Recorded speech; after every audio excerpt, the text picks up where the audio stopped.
With the direct self-massage work on your back, I believe in being very conservative. I don't like to take a foam roller against the back unless it's a specially designed roller that has contours. There's lots of things on the market now, but I'm speaking about the traditional, just like log roller like this. I think this can't be precise and careful enough with how sensitive some of the structures are on your back, like specifically like your ribs. And the foam roller doesn't let you avoid bony spots to hit muscles when it's so big. So instead, we're going to take on a different strategy that won't really feel like rubbing massage. We're going to use your breath and positioning to get a release in the tissues of your back. So I've got one ball practically fully deflated. So you can see there's just a tiny bit of air in it. The first technique is subtle. So we'll start with barely any air in the ball. And the rest of them, we'll use that fully inflated one. I'm going to lay down on my back with the ball right behind my heart, so about that height. I would call that lower half of the shoulder blades would be where the top of the ball is, and just beneath the shoulder blades, the bottom half of the ball. And I'm going to lay on my back. If you would prefer to use a pillow under your head, feel free to do that. All right. And as soon as you lay on it, you'll be surprised that it still feels like it's propping you up so much since it looked almost empty. And then I'm just going to lay here with my arms out to the side and my chest slightly propped up. And I'm going to just do slow, deep breathing. So you can just inhale through your nose to take that breath in slowly. And then when you exhale, you can breathe out through your nose or your mouth. But as you do, just allow the air to leave with your chest sinking into the weight of the ball. And then when you breathe in, try to feel the breath go into the back. So it actually breathes into the ball as well as your chest. And then when you exhale, let the weight of your body sink into the ball even more. Every time you complete a breath cycle, you'll feel a sense of more sinking where tension eventually leaves your neck and your shoulders and your arms and your low back. Kind of like your goo just melting out in every direction. Okay. And then if you finally get to that softened position, you're going to take advantage of it. And you're going to do very small micro movements. So right now, I'm letting my ribs slide side to side on the ball. And right now, I'm letting my pelvis and my head rock forward and back to make more and less pressure, like an undulation into the ball. I don't know how visible that is when my eyes are closed. But if I were making believe from sitting up, it's like that. It's bigger than I was doing. But this, when I was moving sideways for my ribs, and then more of that kind of thing when my throat was going forward backwards when I did that direction. All right, so that's my gentle one. And you can do that for longer. Again, I took lots of time with that, but you would want at least twice as many breaths and a few minutes of that playing around on the ball to get the best benefit. Then when you get back off, just try your breathing again and see if it feels freer from that effect. Okay, now, back to ribcage stuff, but with a little more pressure. So I'm going to start sitting or standing to do this one, and I'm going to use the ball as a focal point to do some breath work to release the tissues, so everything from your lats, your serratus and abdominals, like all the attachments into the side here of your body. So I'm going to place the ball under my underarm area, and I've wedged it right up into the armpit. And then I'm going to take my other hand, and I'm going to use it to stabilize the arm hugging the ball into my side. I want to keep this arm relaxed. Relax your shoulder a little bit so you can just kind of flop onto the ball. And then while hugging it into your side, you're going to try to keep your good posture and inhale into the ball. So I get expansion laterally, and then exhale, and your ribs squeeze away from the ball. Inhale and exhale. And for 5 or 6 breath cycles, you're going to keep focusing on that play back and forth of the ribs chasing the ball and the ball squeezing into the ribs. And this arm does all the work so that that shoulder can stay relaxed. When you take the ball out, check in on your breathing and see if you can observe a difference between the two sides. A lot of times my clients will give the feedback that they feel a lot of freedom or lightness or openness in that area. And that for some describes their breath capacity changes, but for other clients they mean their posture, like they're a little lighter and a little taller. So if you sit a lot or you feel the weight of the compression of gravity on you all the time as part of why you're in pain, even though this is working on the side of your body, this might help lighten up the load a little bit and give you more freedom within your posture. Make sure you do it on the other side as well. Okay, next movement. So those were super simple ones. Now this is going to get to feel a little bit more like you're exercising. I mean, where you wouldn't do that. The first one you could do at the office. I mean, this last one you could do at the office. This, you're back to being at home on the floor. So now we can work on the back of the rib cage, still just in a static position. So I'm going to support with my hands behind my head, but you can see I'm in a nice curl, so my head's right above my shoulders. And now I'm going to do more focused breathing, but inhaling in a way that's expanding the back of my rib cage. So how the ribs can open away from my spine this way. And then when I exhale, I'm going to feel the compression back in. As I inhale, I'm feeling that posterior aspect of the breath. And then when I exhale, the force of my breath helps knit my ribs together and keep me stable in this flex position. And just one more time, big breath in, and then breath out and hold. Okay, I can work these positions on the side too, where now I'm back to against the side of my ribs, but letting the weight of my body drape over in lateral flexion.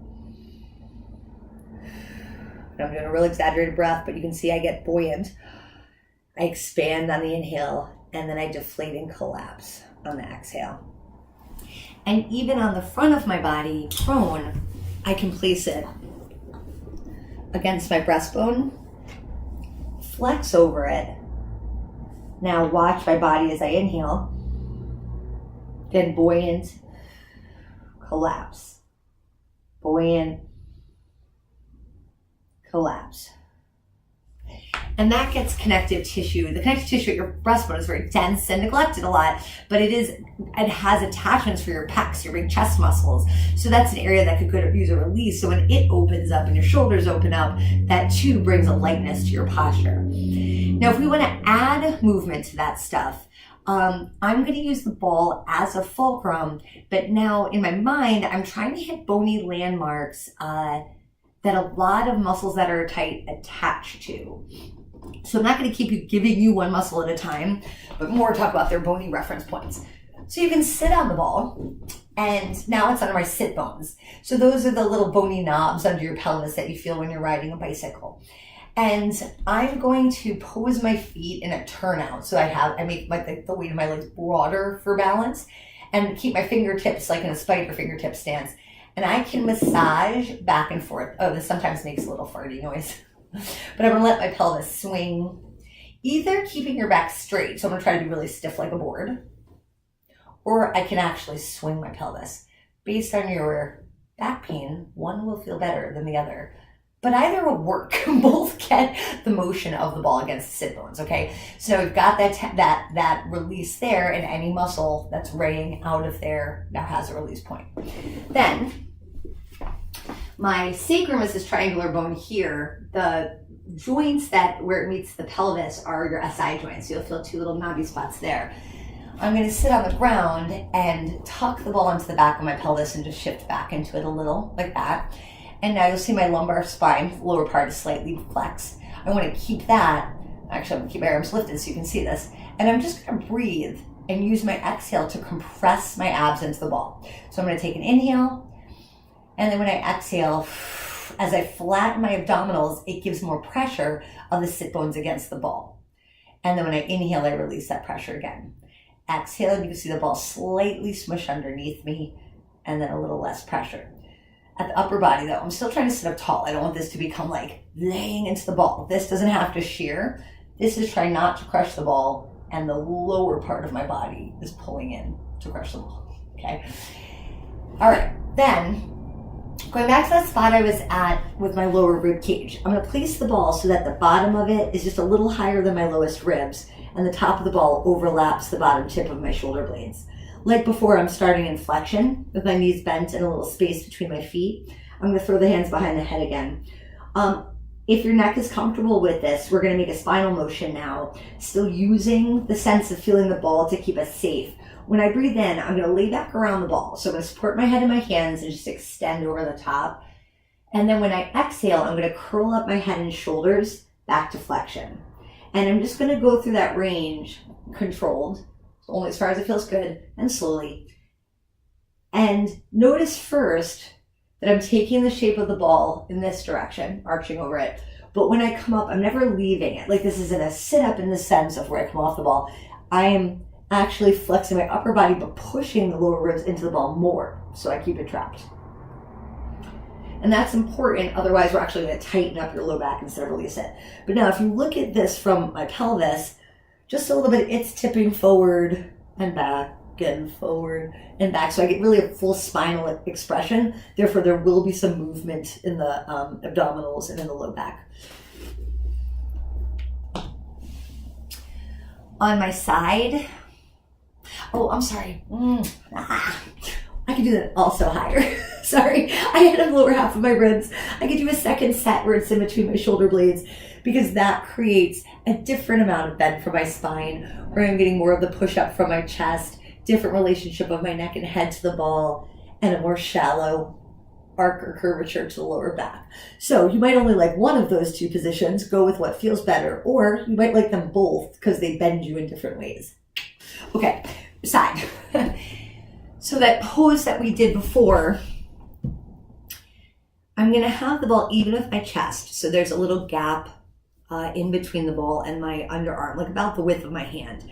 And then I'm going to lay my head on my arm as support, bottom leg bent and top leg straight. And now when I come up in the movement, it's going to be lateral flexion. I'm going to side bend. When I breathe in, I'm going to breathe into the ball. And as I fill up, I become buoyant. I create the side bend by sliding my arm down my leg. And when I exhale, I collapse around the ball. So I inhale up and exhale down. Okay. And this, again, I'm not being really clear with numbers on purpose. You might just want to do a few to sense motion to wake your body up. Or you might want to treat this like an exercise where you do like a set of 10 repetitions. Going back to the face down one too. I know that was the tender spot. You were probably hoping I wasn't going to go there again. But adding motion to that, I just put my forearms on the floor to take a little pressure off.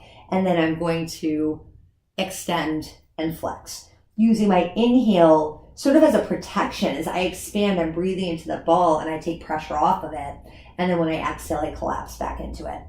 And then inhale into the chest to come up. And then exhale back down.